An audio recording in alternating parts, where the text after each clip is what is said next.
कहानी की शुरुआत में हम सेंटियागो में मौजूद एक जेल को देखते हैं जहां पर हजारों खतरनाक मुजरिम कैद हैं। ये सेंटियागो का सबसे सिक्योर तरीन जेल है क्योंकि आज तक इस जेल से कोई भी कैदी फरार नहीं हो सका और इसका रीजन है इस जेल का वार्डन बहुत ही स्ट्रिक्ट और बेरहम इंसान है जो जरा सी गलती करने पर कैदियों को बुरी तरह से पीटता है। और यही वजह है कि इस जेल के कैदी यहाँ से भागना तो दूर बल्कि एक छोटी सी गलती करने से पहले भी 100 बार सोचते हैं। लेकिन अब वार्डन का यह खौफ ज्यादा दिनों तक चलने वाला नहीं था क्योंकि अब इस जेल में एंट्री हो चुकी थी एक बहुत ही शातिर इंसान की जिसका नाम लियोन है। लियोन एक आर्किटेक्ट है जो किसी भी बिल्डिंग को देखकर उसे पता चल जाता है कि यह बिल्डिंग कितने साल पुरानी है और इस बिल्डिंग को किस तरह से डिजाइन किया गया है। लियोन जेल में एंटर होते ही उसके दिमाग में यहाँ से भागने की प्लानिंग शुरू हो जाती है। यहाँ हमें पता चलता है कि लियोन अकेला नहीं है बल्कि उसके साथ 4 साथी भी हैं जो यहाँ से भागना चाहते हैं। कुछ देर बाद जेल का एक ऑफिसर सभी कैदियों को लाइन से खड़ा करके जेल के रूल्स बताता है और कहता है कि अगर किसी ने भी रूल तोड़ने की कोशिश की तो उसे मार दिया जाएगा। इसके बाद सभी कैदियों को उनके ब्लॉक्स की तरफ लाइन से ले जाया जाता है। यहाँ लियोन दौड़ते हुए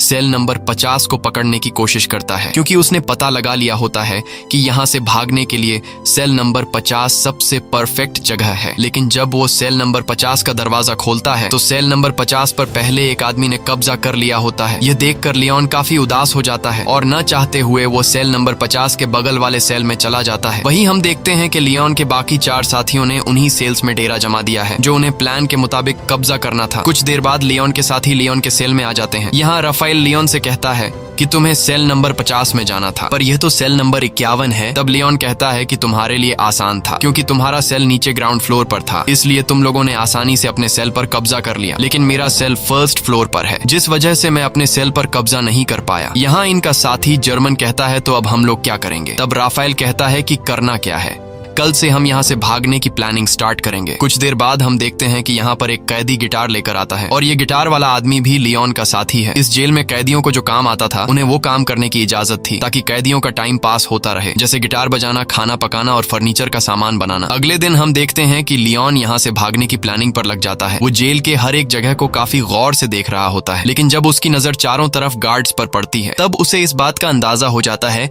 कि यहाँ से दीवार से कूदकर भागना काफी मुश्किल है। इसके बाद वह प्लान बी पर काम करते हुए पैदल चलकर कदमों से जेल की लंबाई का नाप लेने लगता है। जेल की लंबाई नापने के बाद वो सीधा अपने साथियों के पास पहुंचकर उनसे कहता है कि हमें कैसे भी करके यहाँ से भागना होगा। तब जर्मन ने कहा कि तुम पागल हो गए हो, यहाँ से भागना इम्पॉसिबल है क्योंकि चारों तरफ जेल की ऊंची दीवारें हैं जिससे हम कभी भी कूदकर भाग नहीं सकते और गार्ड्स भी चारों तरफ से हम पर नजर जमाए रखे हैं। अगर उन्हें जरा सा भी हम पर शक हुआ तो वो हमें मार डालेंगे। तब लियोन कहता है कि मैंने कदमों का इस्तेमाल करके जेल के बाहर जाने तक का रास्ता नाप लिया है। हम यहाँ से जेल के बाहर वाले रोड से सिर्फ 90 मीटर की दूरी पर खड़े हैं, इसलिए हमें दीवार से कूदकर यहाँ से नहीं भागना है बल्कि हम यहाँ जमीन के नीचे एक सुरंग बनाएंगे जो यहाँ से बाहर तक जाएगी। इस जेल के बाहर जंगल है और अगर हम एक बार यहाँ से निकल गए तो जेल के बाहर जंगल में गार्ड्स हमें ढूंढ नहीं पाएंगे और बड़ी आसानी से हम यहाँ से फरार हो जाएंगे। लेकिन यहाँ इनके दिमाग में सबसे बड़ा सवाल यह होता है कि इतनी लंबी सुरंग जब यह लोग बनाएंगे तो उस सुरंग से बाहर निकलने वाली मिट्टी यह लोग कहाँ गिराएंगे? यह सवाल इन तीनों को परेशान कर रही थी और लियोन सोच में पड़ जाता है कि सुरंग से निकलने वाले मिट्टी को आखिर कहाँ फेंका जाए। अब जब यह तीनों सुरंग से निकलने वाली मिट्टी को छुपाने के बारे में प्लान बना रहे होते हैं तभी एक कैदी की नजर इन पर पड़ती है जिसका नाम बिगोट है। बिगोट एक धोखेबाज इंसान है जो इस जेल के वार्डन के साथ मिला हुआ है और जब भी वो किसी कैदी को जेल से भागने या फिर कोई रूल तोड़ते हुए देखता है तब बिगोट चुपके से सीधा जाकर गार्ड्स को शिकायत लगा देता है और अब वो पिछले काफी टाइम से लियोन और उसके 2 साथियों पर नजर रख रहा होता है। इन तीनों को काफी टाइम से एक साथ बात करते हुए देखकर बिगोट को इन पर शक हो जाता है, इसलिए वो सीधा आकर राफेल से मिलता है। राफेल और कहता है कि मैंने पिछले कई दिनों से तुम तीनों पर नजर रखी है और मुझे पता है कि तुम तीनों यहाँ से भागने का प्लान बना रहे हो, इसलिए मैं भी तुम्हारे साथ यहाँ से भागने के प्लान में शामिल होना चाहता हूँ। यहाँ बिगोट के चेहरे को देखकर राफेल को कुछ गड़बड़ नजर आता है, इसलिए राफेल बिगोट से कहता है कि ऐसी कोई बात नहीं, हम तीनों तो बस बातचीत कर रहे थे और हमारा यहाँ से भागने का कोई भी प्लान नहीं है। अगले दिन लियोन, जर्मन और राफेल तीनों नीचे वाली सेल में आए। राफेल एक तरफ के दीवार को देखकर कहा कि हम इसी दीवार को खोदकर सुरंग बनाएंगे, लेकिन मसला यह था कि अगर खुदाई का काम शुरू कर दिया गया तो सुरंग को खुला नहीं छोड़ सकते क्योंकि हर शाम गार्ड्स हर एक सेल की चेकिंग करने आते हैं और अगर गार्ड्स ने सुरंग देख लिया तो हम सब पकड़े जाएंगे। तब लियोन कहता है कि हम इस दीवार के एक हिस्से को तोड़कर सेम उसी तरह का एक फेक ब्लॉक बनाएंगे ताकि शाम को जब भी गार्ड सेल की चेकिंग करने आए तब हम उस फेक ब्लॉक को दीवार में लगाकर सुरंग को छुपा देंगे और गार्ड्स के पकड़े जाने से बच जाएंगे। अब यह सब तो ठीक था, लेकिन सबसे बड़ा सवाल यह था कि सुरंग में से निकलने वाली मिट्टी का ये लोग क्या करेंगे। तब लियोन अपने गिटार वाले दोस्त को सेल में बुलाता है और वो अपने गिटार में से एक बड़ा स्क्रू ड्राइवर निकालकर लियोन को देता है, जिसके बाद लियोन ऊपर छत में एक चौकोर सुरंग करने लगता है जिससे बाहर काफी शोर हो रहा था। अब शोर से बचने के लिए गिटार वाला आदमी गाना गाकर गिटार बजाने लगता है जिससे किसी को भी सेल के अंदर का शोर सुनाई नहीं देता। और कुछ देर की मेहनत के बाद लियोन छत में सुरंग करने में कामयाब हो जाता है। अब यहाँ लियोन जब उस होल से अपना सर बाहर निकाल कर देखता है तो उसे छत पर एक बड़ा खाली जगह दिखाई देता है, जिसे देखकर लियोन काफी खुश हो जाता है क्योंकि यहाँ पर 80 टन से भी ज्यादा मिट्टी आसानी से रखी जा सकती थी। अब शाम होने वाली थी और जल्द ही गार्ड्स आकर सेल की चेकिंग शुरू करने वाले थे, इसलिए राफेल डर जाता है और कहता है कि हमें जल्दी ही इस होल को बंद करना होगा। तब लियोन ने कहा कि जल्दी से मुझे अंडे लाकर दो। यह सुनकर राफेल गुस्सा हो जाता है और कहता है कि तुम्हें इस वक्त मजाक सूझ रहा है। तब लियोन कहता है कि तुम जल्दी से अंडे लाकर दो और फिर मेरा कमाल देखो। यह सुनकर राफेल अंडे लेने जाता है और लियोन जर्मन के साथ मिलकर छत के गिरे हुए मलबे को और तोड़ते हैं और उसका मिट्टी बना लेते हैं। कुछ देर बाद राफेल जल्दी से अंडे लेकर आ जाता है। तब लियोन उस मलबे से बनाई गई मिट्टी को एक बाल्टी में डाल देता है, साथ ही वो उस बाल्टी में चूना भी डालता है और फिर उसके अंदर अंडे मिक्स कर देता है। वही इनका साथी जो बाहर गिटार बजा रहा होता है वह अपने गिटार में एक अलग धुन बजाना शुरू कर देता है जो खतरे की एक वार्निंग होती है, यानी कि सिक्योरिटी गार्ड सेल्स की चेकिंग लेने के लिए आ रहे हैं। तब सेल के अंदर मौजूद लोग भी उस खतरे की घंटी को सुन लेते हैं और समझ जाते हैं कि गार्ड्स आ रहे हैं, इसलिए यह सभी लोग और भी जल्दी से काम करने लगते हैं और यह लोग उस मलबे को आटे की तरह गूंद कर उसका एक ब्लॉक बनाते हैं, जिसके बाद यह लोग उस ब्लॉक को ऊपर होल में फिट कर देते हैं और नीचे से उस जगह पर एक पोस्टर लगा देते हैं। कुछ देर बाद गार्ड्स उनके सेल के अंदर आ जाते हैं और वो गार्ड्स लियोन और उसके दोस्तों को उनकी सेल से बाहर निकालते हैं। गार्ड्स उनके सेल की अच्छी तरह से चेकिंग लेते हैं लेकिन अंदर उन्हें कुछ भी नहीं मिलता। तब एक गार्ड को ऊपर छत पर लगा वही पोस्टर दिखाई देता है, लेकिन जैसे ही गार्ड उस पोस्टर को उतारने वाला होता है तभी उसे बाहर से उसका ऑफिसर उसे बुला लेता है, जिसे सुनकर वह गार्ड उस पोस्टर को बिना निकाले ही चला जाता है और इस तरह से इन सब की जान बच जाती है। अब यहाँ इन लोगों को इस जेल में 34 दिन हो चुके थे और उन्हें जल्द ही इस जेल से निकलना था, इसलिए लियोन और जर्मन ऊपर छत पर चढ़कर लकड़ी का खोखला बॉक्स बनाते हैं और उस लकड़ी के बॉक्स में ये लोग सफेद सीमेंट भरकर छत पर रख देते हैं। कुछ दिन बाद उनका ब्लॉक तैयार हो जाता है। अब भारी थी सुरंग बनाने की, जिसके बाद ये लोग खुदाई के काम पर शुरू हो जाते हैं। ये लोग दीवार का सबसे नीचे का हिस्सा पहले से बने हुए उस ब्लॉक के अनुसार काटने लगते हैं, लेकिन खुदाई करते वक्त काफी शोर हो रहा था जिसकी आवाज कुछ गार्ड सुन लेते हैं और गार्ड उनके सेल की तरफ बढ़ने लगते हैं। पर गार्ड के पहुंचने से पहले ही उनके गिटार वाला साथी आकर उन्हें बता देता है कि कुछ गार्ड सेल की तरफ आ रहे हैं। ये सुनकर सभी लोग काफी डर जाते हैं क्योंकि उन्होंने दीवार का जो हिस्सा काटा था वह हिस्सा उनके बनाए हुए ब्लॉक से छोटा था, जिसमें वह ब्लॉक फिट नहीं हो सकता था। अब जब उन्हें कोई दूसरा रास्ता नजर नहीं आता तब ये लोग जल्दी से टूटी हुई दीवार के मलबे को इकट्ठा करते हैं और जिस जगह ये लोग सुरंग बना रहे थे वहां ये लोग काफी बारीकी से सामान रखकर उस जगह को छुपाते हैं और अपने अपने काम में लग जाते हैं ताकि गार्ड को उन पर शक न हो। कुछ देर बाद एक गार्ड उनके सेल के अंदर आता है और वह गार्ड इनके सेल के चारों तरफ नजर घुमाकर चेक करता है कि कहीं ये लोग यहाँ से भागने की प्लानिंग तो नहीं कर रहे, पर उसे कुछ भी गड़बड़ नहीं नजर आता, इसलिए वह गार्ड वहां से चला जाता है। गार्ड के जाते ही ये लोग रेडियो का आवाज तेज कर लेते हैं और फिर से खुदाई के काम पर लग जाते हैं। कई घंटों की मेहनत के बाद फाइनली ये लोग ब्लॉक के शेप का एक परफेक्ट हिस्सा काट लेते हैं और सफेद सीमेंट के उस ब्लॉक को वहां पर फिक्स कर देते हैं। अब यहाँ खुदाई से निकले हुए मलबे को ये लोग एक बैग में भर लेते हैं और उस बैग को ऊपर वाले सेल में ले जाते हैं जहां उन्होंने पहले से सेल की छत को तोड़कर होल बनाया था और उस होल को उन्होंने अंडे और मलबे को मिक्स करके एक छोटा सा ब्लॉक बनाकर छुपा दिया था। ये लोग उस ब्लॉक को निकाल कर उसके ऊपर जो खाली जगह होती है वहां पर ये लोग मिट्टी जमा करना शुरू कर देते हैं। छत पर मिट्टी रखने के बाद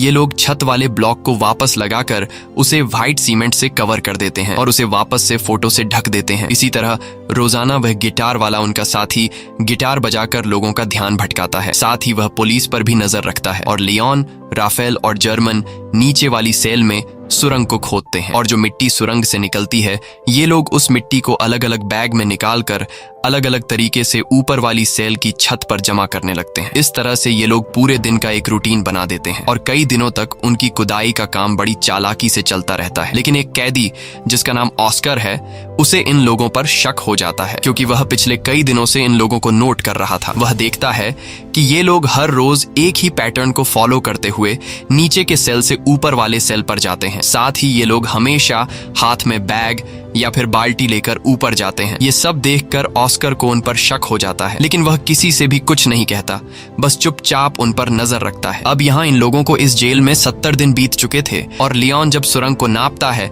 तो उससे पता चलता है कि 70 दिनों में हमने सिर्फ 5 मीटर सुरंग बनाई है। ये देखकर लियोन काफी मायूस हो जाता है और लियोन समझ जाता है कि हम 5 लोग इस सुरंग को इस तरह से कभी भी कंप्लीट नहीं कर पाएंगे। इसलिए वो अपने साथियों से कहता है कि हमें इस सुरंग को कंप्लीट करने के लिए और आदमियों की जरूरत पड़ेगी और अगर हम 5 लोग इसी रफ्तार से मिट्टी निकालते गए तो इस सुरंग को कंप्लीट करने में हमें 5 साल लग जाएंगे। इसलिए हमें सुरंग को और तेजी से खोदना होगा। वही उनका साथी जर्मन जब बैग में मिट्टी भरकर ऊपर ले जा रहा था तभी एक पुलिस वाला उसे रोक लेता है और जर्मन से पूछता है कि इस बैग में क्या है। तब जर्मन कहता है कि कुछ खास नहीं, बस मेरी जरूरत का कुछ सामान है। ये सुनकर वह पुलिस वाला जर्मन से कहता है कि अच्छा ठीक है, चलो अब बैग खोल कर दिखाओ। ये सुनकर जर्मन घबरा जाता है और जर्मन को लगता है कि आज हम सभी पकड़े जाएंगे। लेकिन जब जर्मन अपना बैग खोलता है तो उसमें कुछ सामान रखा गया था। दरअसल जर्मन ने पहले से बैग में मिट्टी नीचे छुपाई होती है और सामान ऊपर रख दिया होता है, लेकिन गार्ड को जर्मन पर शक होता है। इसलिए वह गार्ड जर्मन से कहता है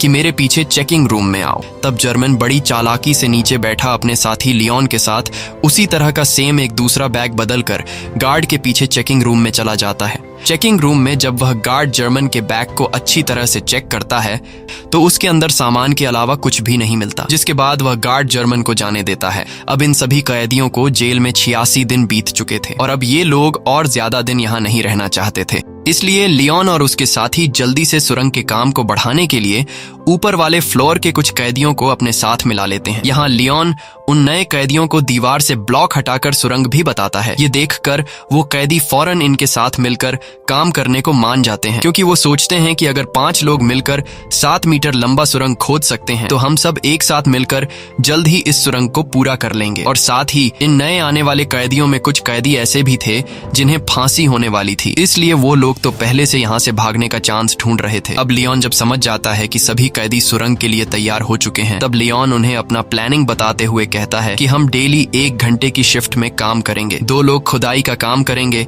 2 लोग मिट्टी ऊपर ले जाएंगे और 2 लोग गार्ड्स पर नजर रखेंगे। बाकी लोग जेल के नॉर्मल काम करेंगे ताकि किसी को हम पर शक न हो। और जो भी कैदी 2 घंटे सुरंग की खुदाई करने के बाद वापस बाहर निकलेगा उसे फौरन नहाकर अपने कपड़े भी धोने होंगे ताकि गार्ड्स को उसके कपड़ों पर मिट्टी के निशान नजर न आए। अब इन लोगों का काम काफी तेजी से चल रहा होता है और यह लोग रोजाना 100 किलो मिट्टी एक दिन में निकालने लगते हैं। अब यहाँ हमें पता चलता है कि लियोन ने ऊपर वाले फ्लोर के कैदियों को इसलिए चुना ताकि इन्हें बैग या फिर बाल्टी में ऊपर मिट्टी ले जानी नहीं पड़े और इस तरह से यह लोग गार्ड्स के नजरों में भी आ सकते थे। इसलिए यह लोग नीचे जिस सेल में खुदाई कर रहे थे उसी सेल के छत में एक होल कर देते हैं ताकि सीढ़ियों से मिट्टी ऊपर ले जाने के बजाय डायरेक्ट होल से ऊपर वाले सेल के कैदियों को मिट्टी पास कर दी जाए। इस तरह से उनके पकड़े जाने का रिस्क भी कम हो जाता है और काम की स्पीड भी काफी बढ़ जाती है। जब भी कोई कैदी सुरंग में खुदाई कर रहा होता है तब यह लोग रेडियो की आवाज बढ़ा देते और बाहर सभी कैदी गार्ड्स को ऐसा दिखाते कि जैसे सब कुछ नॉर्मल हो। और जब भी उन्हें गार्ड्स का कोई खतरा नजर आता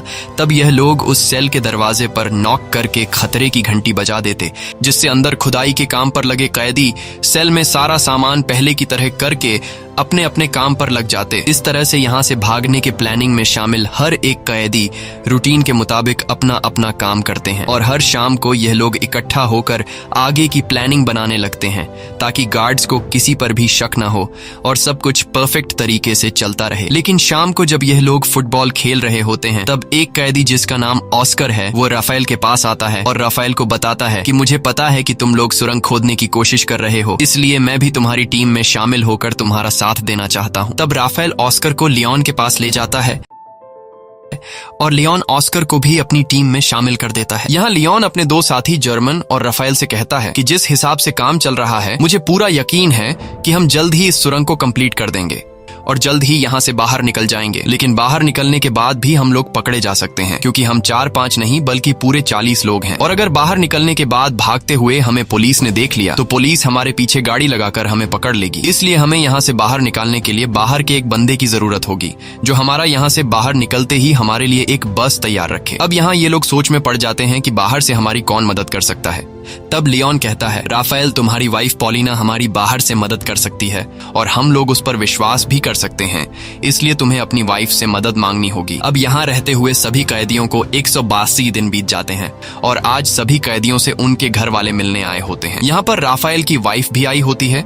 तब राफेल अपनी वाइफ पॉलिना को उनके पूरे प्लान के बारे में बताता है और कहता है, हमें तुम्हारी बाहर से मदद चाहिए होगी, इसलिए बाहर तुम्हें कुछ लोगों के साथ जुड़कर हमारे लिए एक बस का इंतजाम करना होगा। पॉलिना मान जाती है और वो वहां से चली जाती है। अब जेल में सुरंग खोदते हुए इन कैदियों को 205 दिन बीत चुके थे और इन लोगों ने सुरंग को भी काफी लंबा कर दिया था। लेकिन एक दिन इनका साथी जो गिटार बजाया करता था, वो जब सुरंग के अंदर खुदाई के काम पर लगा होता है, तभी वहां पर सेल की चेकिंग के लिए गार्ड्स आ जाते हैं। यह देखकर बाहर खड़ा राफेल और लियोन काफी ज्यादा घबरा जाते हैं, क्योंकि पिछले कई दिनों से रात में सेल की चेकिंग होती थी, लेकिन आज गार्ड्स दोपहर में सेल की चेकिंग करने आए हैं, जैसे उन्हें शक हो गया हो कि जेल में कोई सुरंग खोदने की कोशिश कर रहा है। और गार्ड्स को देखकर लियोन दौड़ते हुए अंदर जाकर सभी को वार्न कर देता है और कहता है कि जो भी सामान यहाँ वहाँ बिखरा पड़ा है उन्हें जल्दी से छुपा दो। ये सुनकर जो लोग काम पर लगे हुए होते हैं वो सभी सुरंग का काम छोड़कर अपने अपने काम पर लग जाते हैं। यहाँ इस गिटार वाले के साथ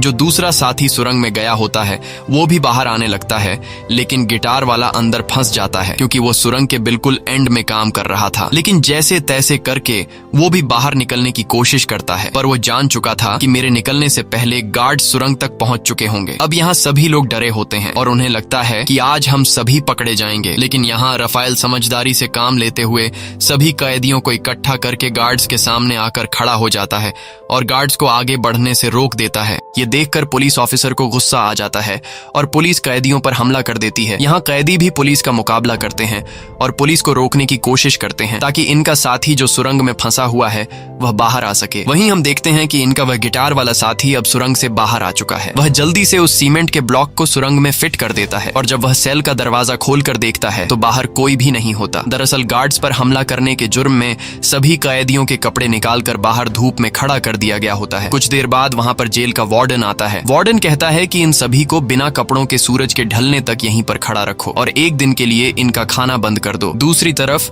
राफेल की वाइफ पॉलिना एक चर्च में जाकर लियोन के पिता से मिलती है। लियोन के पिता एक पादरी थे। यहाँ लियोन का एक पुराना दोस्त भी आता है। तब राफेल की वाइफ पॉलिना लियोन के फादर और उसके दोस्त को लियोन का पूरा प्लान समझा देती है और कहती है कि हमें उन्हें बचाने के लिए एक बस का इंतजाम करना होगा। तब लियोन का दोस्त भी इनकी मदद करने के लिए तैयार हो जाता है और कहता है कि बस का इंतजाम मैं कर लूंगा। वहीं दूसरी तरफ जेल में राफेल से उसकी वकील मिलने आती है। यहाँ जेल का वार्डन राफेल को सिगरेट देने लगता है, पर राफेल सिगरेट लेने से इनकार कर देता है। लेकिन राफेल वार्डन के सिगरेट के डिब्बे को पहचान लेता है कि वार्डन कौन से ब्रांड का सिगरेट पीता है। अब यहाँ इन लोगों को इस जेल में रहते हुए 1 साल से भी ज्यादा टाइम बीत चुका था और इन लोगों ने सुरंग को भी काफी लंबा कर दिया था। दिन रात मेहनत के बाद अब सुरंग भी जल्द कंप्लीट होने वाला था। लेकिन एक दिन सुरंग में इनका एक साथी जब काम कर रहा होता है तभी अचानक वह बेहोश हो जाता है, क्योंकि इतनी गहराई में ऑक्सीजन की कमी होती है। अच्छी बात यह थी कि राफेल उसके पीछे होता है और राफेल जैसे तैसे करके उस आदमी को बाहर निकाल देता है। शाम को ये लोग मीटिंग करते हैं कि अब सुरंग काफी लंबा हो चुका है। जहाँ अंदर ऑक्सीजन ना होने की वजह से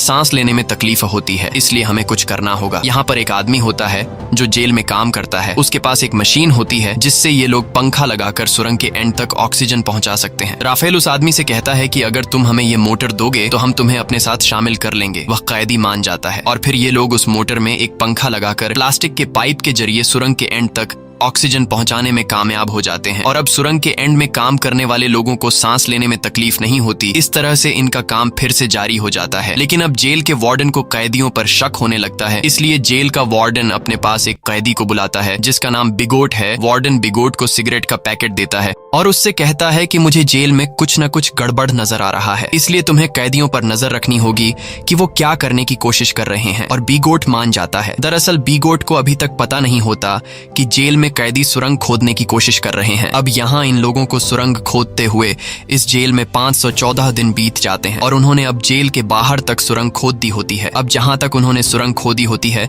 वहां पर राफेल नीचे से एक छोटा सा सुरंग करके ऊपर एक लाल कलर का लिक्विड गिरा देता है, ताकि बाहर राफेल की वाइफ और लियोन के साथी को पता चल जाए कि सुरंग यहां तक खोदी जा चुकी है। वही बिगोट को राफेल और उसके साथी लियोन पर शक तो होता है, पर उसे पूरा यकीन नहीं होता कि ये लोग सच में सुरंग खोद रहे हैं। इसलिए बिगोट अपने शक को यकीन में बदलने के लिए राफेल के पास आकर उसे कहता है कि अगर तुम लोग यहाँ से भागने की प्लानिंग कर रहे हो तो प्लीज मुझे भी अपने साथ शामिल कर लो। मैं यहाँ थक चुका हूँ, बाहर मेरी वाइफ और मेरी बेटी मेरा इंतजार कर रही है।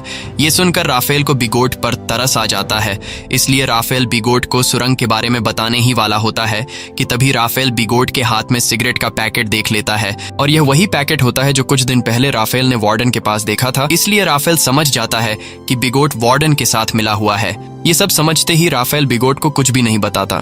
दूसरी तरफ लियोन का बाहर जो पुराना दोस्त होता है वो अपने कुत्ते को साथ लेकर रनिंग के बहाने जेल के करीब आता है और उस लाल कलर के लिक्विड को देख लेता है। अगले दिन लियोन का पिता लियोन को जेल में आकर बताता है कि तुम लोगों ने बाहर जो रेड कलर का लिक्विड गिराया था वो हमने देख लिया है। तुम लोग जेल के बाउंड्री के बाहर तो आ चुके हो, पर अभी भी तुम लोग सही जगह पर नहीं पहुंचे, इसलिए तुम लोगों को अभी भी 40 फीट और भी सुरंग खोदना होगा। इसके बाद यह लोग फिर से सुरंग को और लंबा करने लगते हैं और अब बस कुछ ही दिन के खुदाई के बाद इनका सुरंग कंप्लीट होने वाला था। लेकिन अब इन लोगों के साथ जो कुछ होने वाला था उसके बारे में उन्होंने बिल्कुल भी सोचा नहीं था। एक दिन जब इनका एक साथी सुरंग की खुदाई के काम पर लगा होता है, तभी अचानक एक बहुत ही बड़ा भूकंप आता है जिससे जेल की दीवारें हिलने लगती हैं।